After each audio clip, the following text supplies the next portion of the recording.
여러분 안녕하세요. 6월 11일 아침 묵상 시작하겠습니다. 기도하시겠습니다. 주님, 이 아침에 우리의 눈을 열어주셔서 주님의 말씀에서 놀라운 것들을 보게 하여 주십시오. 주님의 한결같은 사랑의 말씀을 듣게 하시고 우리 입술의 말과 우리 마음의 묵상을 받아주시며 우리가 듣기만 하는 사람이 아니라 말씀 안에 머무는 사람, 말씀이신 주님과 동행하는 사람 되게 하여 주십시오. 우리 주 예수 그리스도의 이름으로 기도합니다. 아멘. 오늘 우리에게 주신 하나님의 말씀은 고린도전서 7장 1절부터 24절입니다. 이 안에서 17절부터 20절 말씀을 읽겠습니다.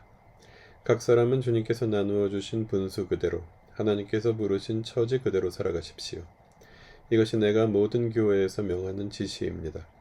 할례를 받은 몸으로 부르심을 받은 사람은 굳이 그 할례 받은 흔적을 지우려고 하지 마십시오. 할례를 받지 아니한 처지에서 부르심을 받은 사람은 굳이 할례를 받으려고 하지 마십시오.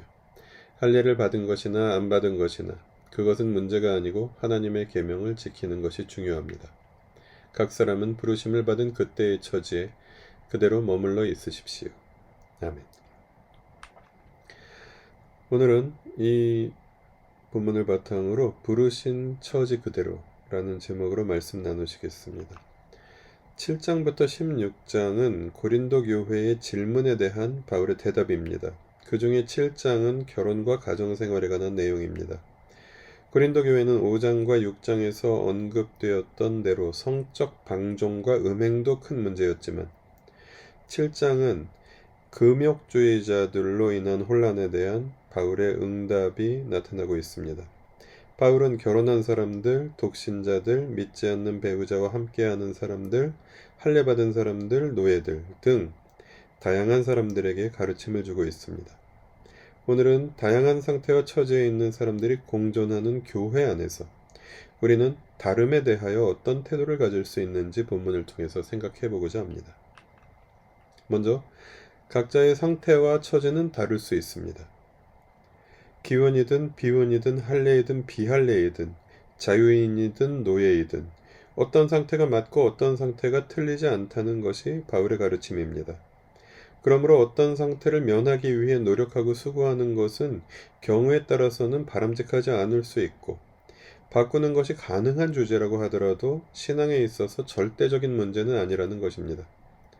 오늘날 교회 안에도 다양한 상태와 처지의 사람들이 함께 모여서 신앙생활을 합니다. 우리 교회의 경우에는 2자녀를 키우는 결혼한 부부가 가장 많습니다. 하지만 그렇지 않은 분들도 갈수록 늘어나고 있습니다. 배우자가 있든 없든 자녀가 있든 없든 상태 자체가 옳고 그른 것은 없습니다. 어떤 상태가 절대화되거나 당연시되어서는 안 된다는 것을 본문은 알려줍니다. 그리고 각자의 상태와 처지가 다를 수 있다면 중요한 것은 무엇일까요? 중요한 것은 첫째, 각자의 상태에서 그리스도인으로 사는 것이라고 바울은 말합니다. 여기에 대해서 17절에서 분수 그대로, 부르신 처지 그대로 살아가라고 권면합니다. 24절에서도 부르심을 받은 그때의 처지에 그대로 있으라고 권면하며 결론적으로 하나님과 함께 살아가라고 권면합니다. 하나님과 함께 살아가는 것, 하나님 나라 백성으로 그리스도인으로 사는 것이 어떤 상태와 처지인가 보다 더 중요하다는 것이 본문의 가르침입니다. 배우자가 있든 없든 자녀가 있든 없든 어떤 상태이든 처지이든 중요한 것은 그 상태에서 그리스도인으로 사는 것입니다. 이어서 중요한 것 두 번째는 다름 안에서 하나가 되는 것입니다. 다름은 존중되어야 합니다. 그리고 서로 다른 우리는 다름 안에서 하나가 되어야 합니다.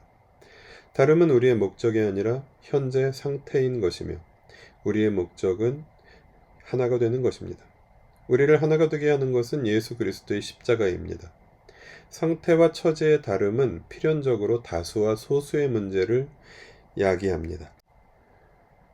나와 다른 상태와 처지에 있는 분들을 이해하고 배려하는 것은 하나됨의 중요한 전제 조건 중 하나입니다.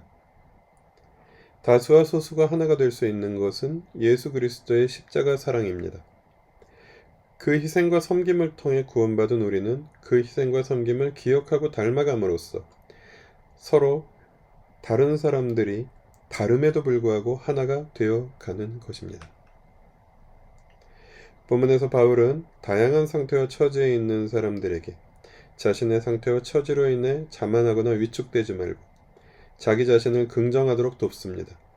자신이 어떤 상태와 처지에 있든 진리 안에서 자유를 누리며 그리스도인으로 살아가며 공동체 안에서 하나가 되라고 본문을 통해 주님은 말씀하십니다. 기도하시겠습니다. 각자의 다른 자리와 처지 속에서 우리를 부르신 하나님, 우리가 어떤 상태와 처지에 있든 우리를 존귀하게 여겨주시고 사랑하시는 아버지, 우리가 서로의 다름을 존중하고 기뻐하게 하시며 각자의 상태와 처지로 인하여 교만하거나 위축되지 아니하게 하셔서 가정에서, 일터에서, 관계 속에서 지금 우리에게 주어진 삶의 자리에서 그리스도인답게 살아가게 하여 주십시오. 우리를 하나 되게 하시는 예수 그리스도의 십자가를 바라보게 하여 주십시오. 우리 주 예수 그리스도의 이름으로 기도합니다. 아멘. 함께 기도하실 때 목요일은 교회를 위해서 기도합니다. 다양한 상태와 처지에 있는 가족들이 예수 그리스도의 십자가 아래에서 서로 섬기고 사랑하며 진리 안에서 자유를 누리는 공동체가 되게 해주시기를 기도해 주십시오.